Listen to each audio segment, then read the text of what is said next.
¿Sabes esas noches de trabajo que se te quedan grabadas en la mente? De esas que parecen adherirse al alma para siempre. Me refiero a esas experiencias que transforman todo lo que creías entender del mundo. De eso quiero hablarles. Ocurrió hace 3 años, pero aún hoy me despierto empapado en sudor solo de recordarlo. Si este contenido te gusta, suscríbete al canal y activa la campanita. Si no te perderás ninguna historia como esta. En aquel entonces todavía era policía. Llevaba casi 8 años en el cuerpo. Pensaba que ya nada podía sorprenderme. Conflictos familiares, redadas de narcóticos, riñas en bares, choques automovilísticos, todo tipo de incidentes. Pero nada, absolutamente nada, me había preparado para lo que pasó aquella noche de octubre. Empezó como cualquier turno rutinario. Mi compañero y yo patrullábamos las zonas más tranquilas del condado poco después de la medianoche. La radio había permanecido en silencio gran parte de la noche, algo que en nuestro trabajo suele ser buena señal. Hasta que, de repente, la central se activó. Una llamada entrante rompió la calma, de esas que te ponen tenso apenas las escuchas. Era una mujer, fuera de sí. Según el operador, se encontraba escondida en su casa rodante, en las afueras del pueblo, cerca del límite con el bosque, y a donde casi nadie vive. Ella afirmaba que alguien intentaba entrar a la fuerza, arañando la puerta y llamándola para que saliera. Pero lo más inquietante fue su descripción. Dijo que la voz del atacante sonaba mal, como si no perteneciera a un ser humano. La llamada se interrumpió de golpe. Y eso, en nuestro oficio, nunca es una buena señal. Mi compañero me lanzó una mirada que decía todo sin palabras. Sabíamos muy bien lo que significaban esas llamadas en zonas apartadas. Podían ser casos de violencia doméstica, crisis nerviosas, consumo de drogas o algo mucho peor. Respondimos por radio y nos dirigimos al lugar que la central nos indicó. El trayecto duró apenas 10 minutos, aunque se sintió eterno. Pronto dejamos atrás las carreteras principales y nos internamos por caminos de tierra, tan angostos que apenas merecían llamarse calles. No había alumbrado, ni casas, solo árboles espesos cerrándose sobre nosotros. Los faros del coche cortaban la negrura, pero todo lo que quedaba fuera del haz de luz parecía observarnos. Mi compañero conducía y podía ver en su rostro la misma tensión que me recorría a mí. Habíamos atendido llamados en lugares aislados antes, pero este tenía algo distinto. Tal vez fue el tono de la mujer por teléfono, o tal vez la soledad absoluta del sitio al que íbamos. Sea como sea, ambos estábamos en máxima alerta. Al llegar, lo primero que noté fue el silencio. Un silencio total, sofocante. Ni viento entre las ramas, ni insectos, ni siquiera el rumor lejano de la autopista. Solo un silencio espeso, casi palpable, que parecía comprimir los oídos. A unos 50 metros distinguimos la caravana. La puerta abierta de par en par y una luz cálida derramándose hacia la oscuridad. Eso nunca augura nada bueno. Estacionamos a distancia y avanzamos a pie, con la mano sobre las armas, aunque sin sacarlas todavía. El protocolo dice que primero se debe anunciar la presencia y buscar respuesta, pero al acercarnos comprendimos por qué nadie contestaba. El marco de la puerta estaba destrozado, con profundas hendiduras. Largas marcas se habían hundido en el metal, como si alguien hubiera usado un rastrillo. Pero no coincidían con ninguna herramienta que conociéramos. Parecían más bien marcas de garras, aunque mucho más grandes y profundas de lo que cualquier perro, o incluso un oso podría causar. Desenfundamos y comenzamos a revisar la autocaravana. Era un espacio pequeño, pero lo inspeccionamos con cuidado, rincón por rincón. Y lo que encontramos dentro me revolvió el estómago. El lugar estaba devastado, como si hubiera ocurrido una pelea brutal. Muebles volcados, platos rotos por todas partes, cuadros arrancados de las paredes. Pero lo más perturbador fue otra cosa. Un líquido espeso y transparente cubría el suelo de linóleo cerca de la puerta. Tenía una textura parecida a las claras de huevo, pero desprendía un olor fuerte, nauseabundo, como carne cruda dejada al sol demasiado tiempo. Nunca había visto algo así y he estado en muchas escenas de crimen. El fluido aparecía en varios puntos del interior, como si lo que lo había dejado se hubiera desplazado por toda la caravana. El área del dormitorio estaba en un estado aún peor. Alguien había revuelto los cajones del tocador, sacando la ropa y esparciéndola por todo el lugar. Pero no parecía un simple desorden. Había desesperación, prisa, como si quien lo hizo buscara algo concreto o intentara empacar de manera apresurada. La cama estaba deshecha, las sábanas arrancadas y enredadas, como si alguien hubiera forcejeado para liberarse. Fue entonces cuando notamos que la puerta trasera también estaba abierta. En nuestra primera revisión la habíamos pasado por alto, ya que se encontraba al extremo opuesto por donde habíamos ingresado. Mi compañero fue a inspeccionarla mientras yo seguía registrando lo hallado en el interior. Me llamó con ese tono que aprendí a reconocer a lo largo de los años. Cuando habla así, es porque encontró algo que va a complicar la noche. Salí y enseguida entendí lo que lo había alarmado. El suelo detrás de la autocaravana estaba húmedo por la lluvia reciente y sobre el barro se distinguían marcas extrañas. No eran huellas comunes, sino surcos alargados, como si alguien hubiera sido arrastrado desde la caravana hacia la línea de árboles, unos 10 metros más adelante. También había impresiones similares a pisadas, aunque deformes, demasiado largas, demasiado delgadas, con lo que parecían garras marcadas en las puntas. De inmediato lo reportamos como posible secuestro. Probable víctima arrastrada hacia el bosque. Pedimos refuerzos y un equipo de búsqueda.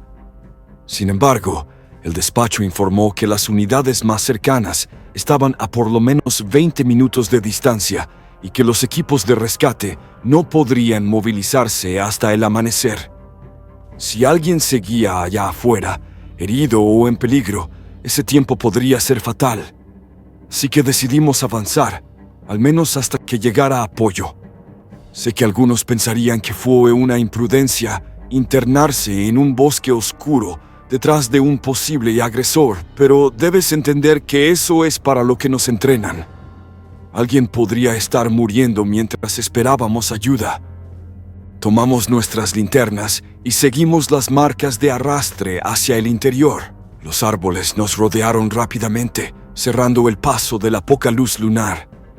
El haz de nuestras linternas parecía insignificante frente a tanta oscuridad, como intentar alumbrar una catedral con una vela.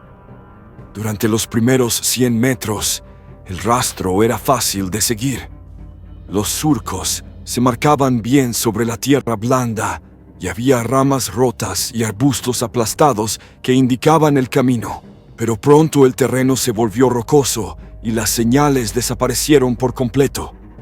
Movíamos las luces de un lado a otro, buscando cualquier pista, pero no había nada.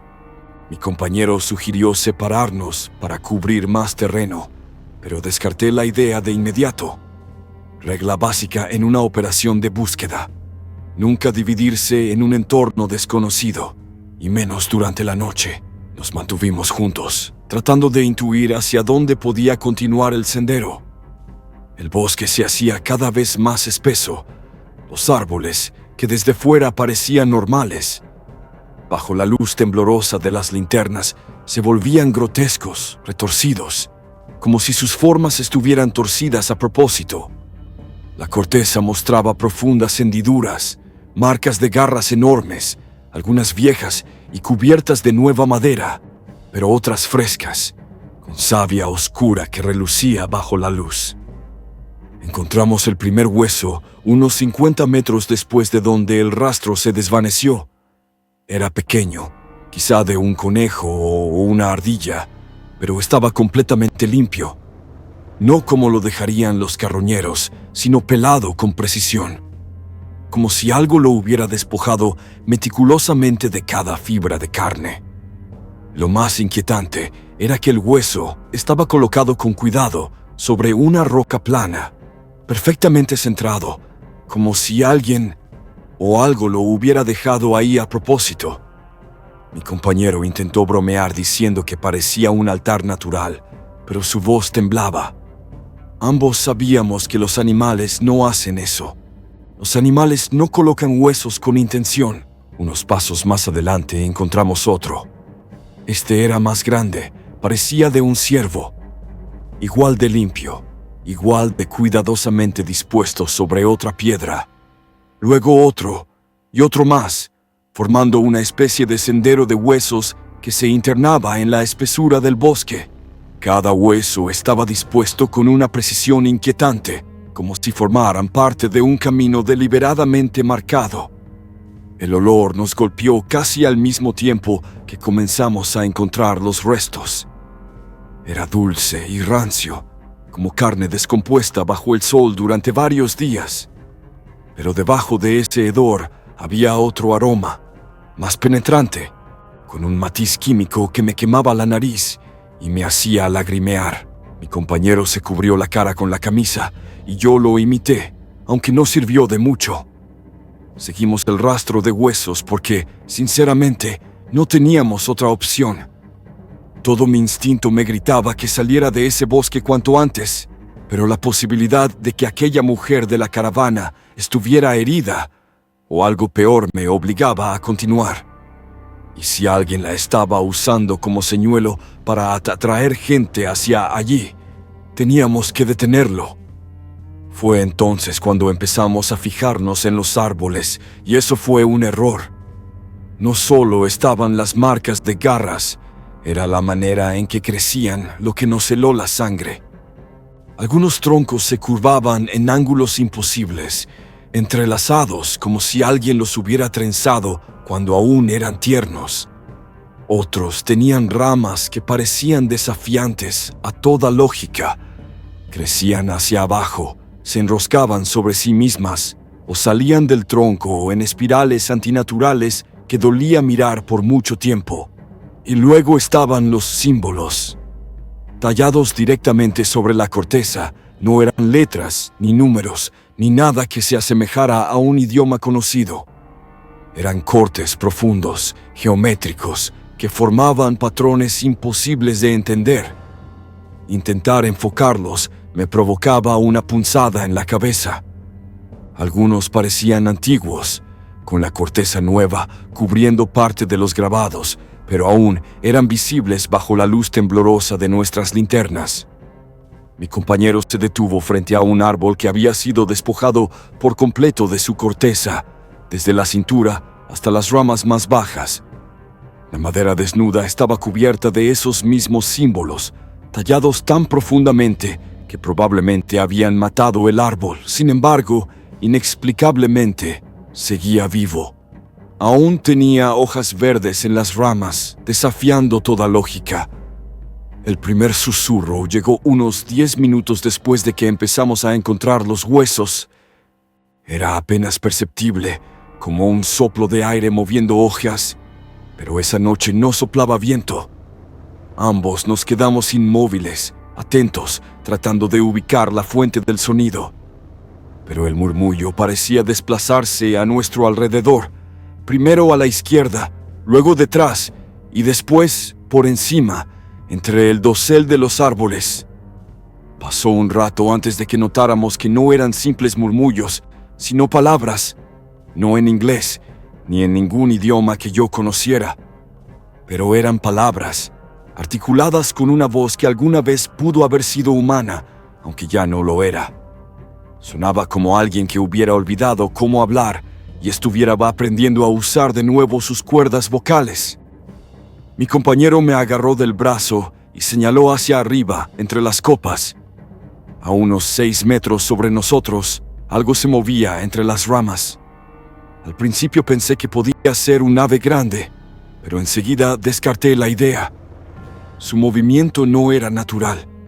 Se deslizaba de una rama a otra con fluidez líquida, sin ruido alguno, sin sacudir las hojas, y nos seguía, manteniendo nuestro ritmo desde las alturas. Tratamos de enfocarlo con las linternas, pero cada vez que apuntábamos, la cosa ya no estaba allí.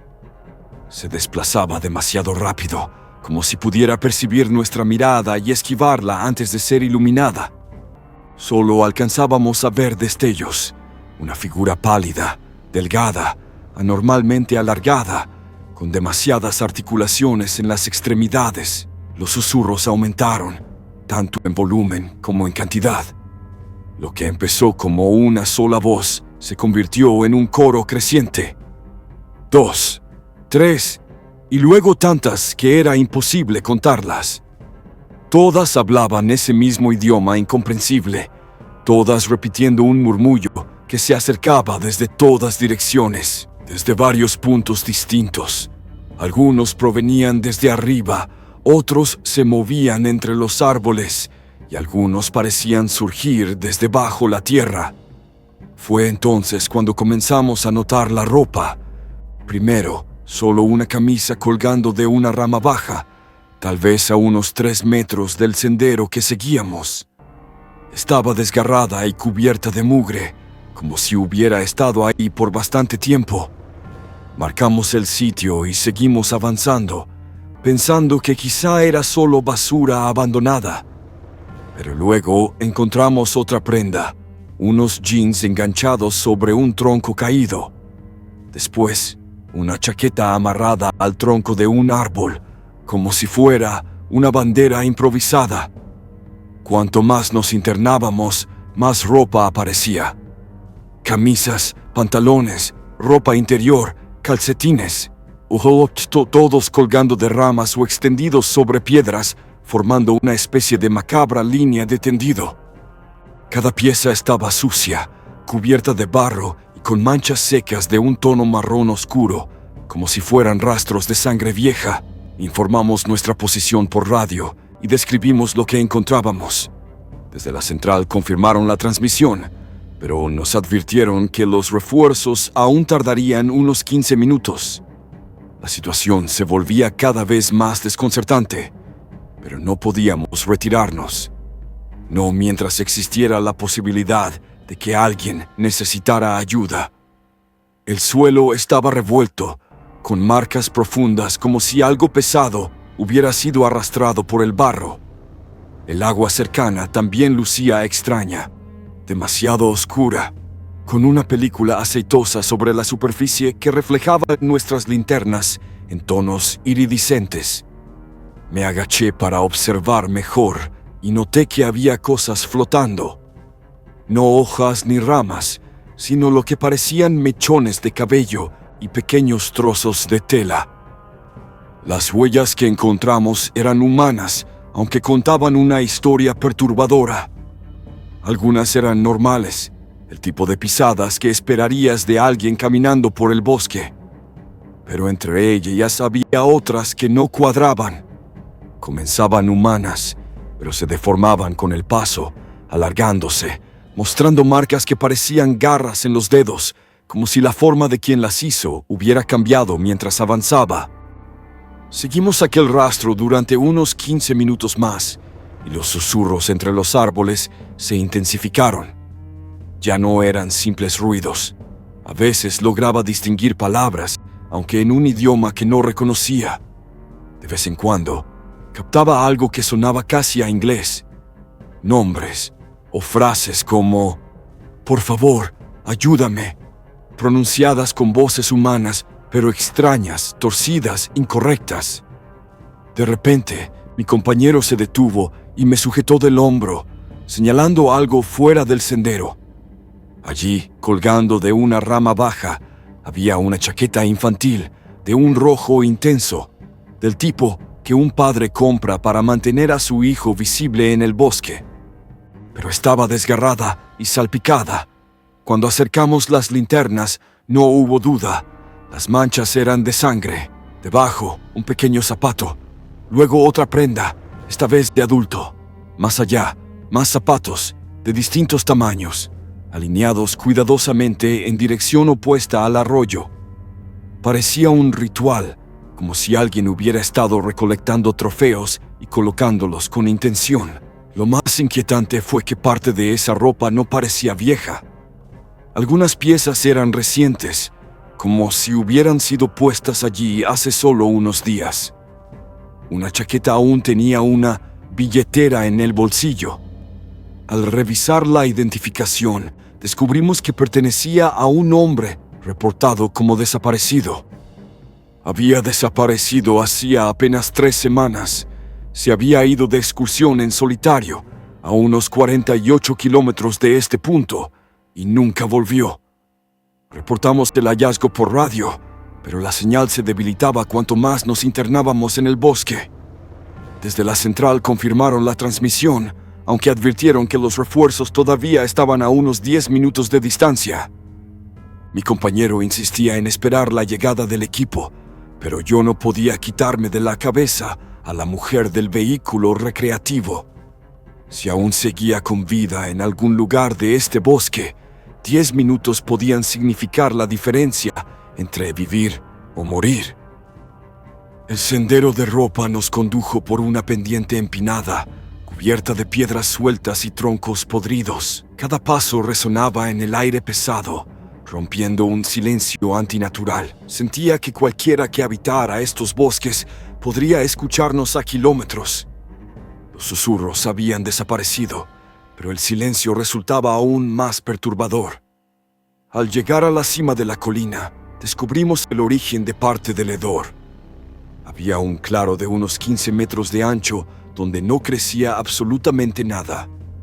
El suelo era negro, calcinado, como si algo lo hubiera quemado con tal intensidad que la vida se había negado a volver.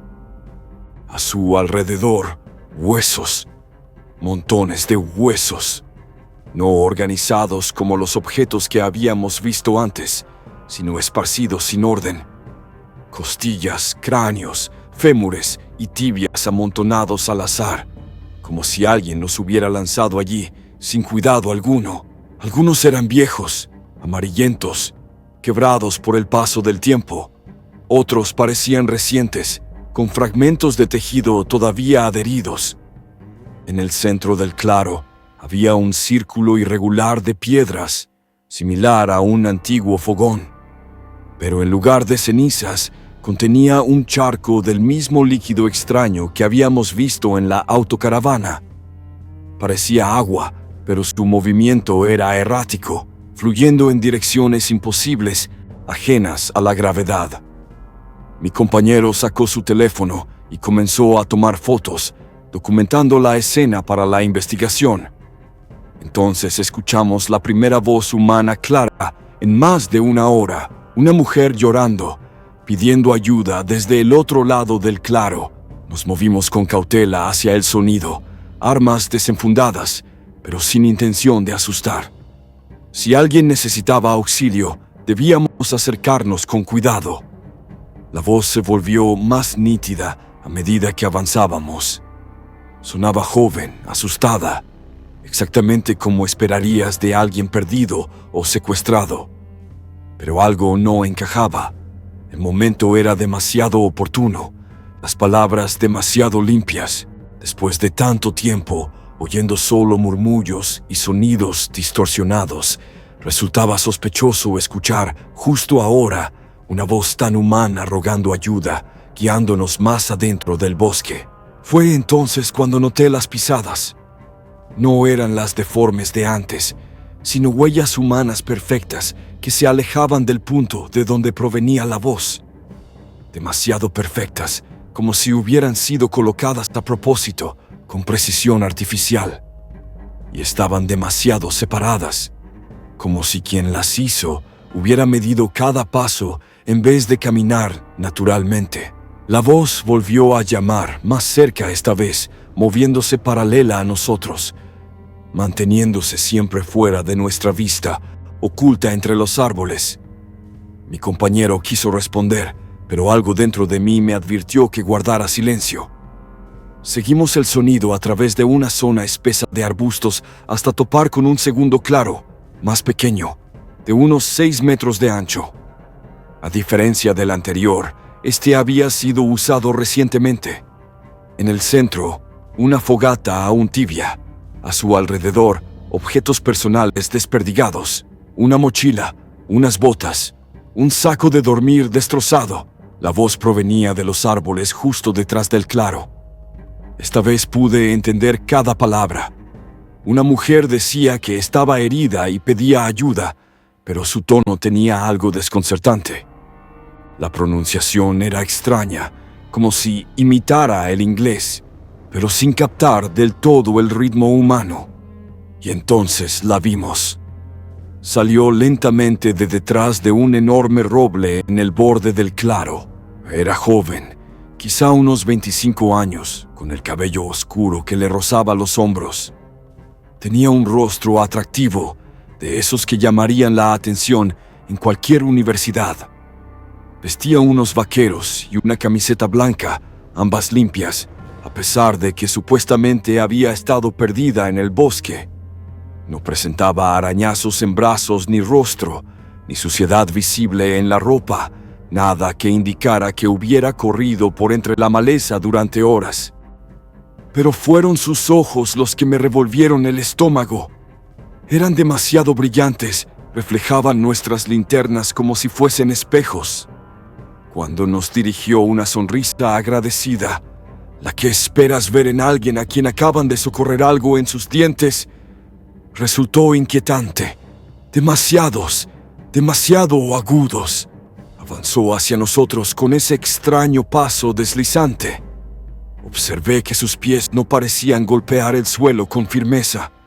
Se desplazaba como si flotara apenas por encima del tapiz del bosque, como si la gravedad la afectara de otra manera que al resto de las personas. Mi compañero la llamó, preguntando si estaba bien y avisándole que éramos agentes allí para ayudar. Ella asintió y siguió sonriendo, pero no respondió al instante. Cuando por fin habló, su voz tenía el mismo timbre hueco que habíamos oído antes, resonante, como proveniente de la profundidad de una caverna. Se quedó en un pequeño claro, quizá a 30 yardas de nosotros. Justo en el borde de nuestra visión, una mujer joven de unos 20 años, cabello largo y oscuro. De espaldas, parecía hablar en voz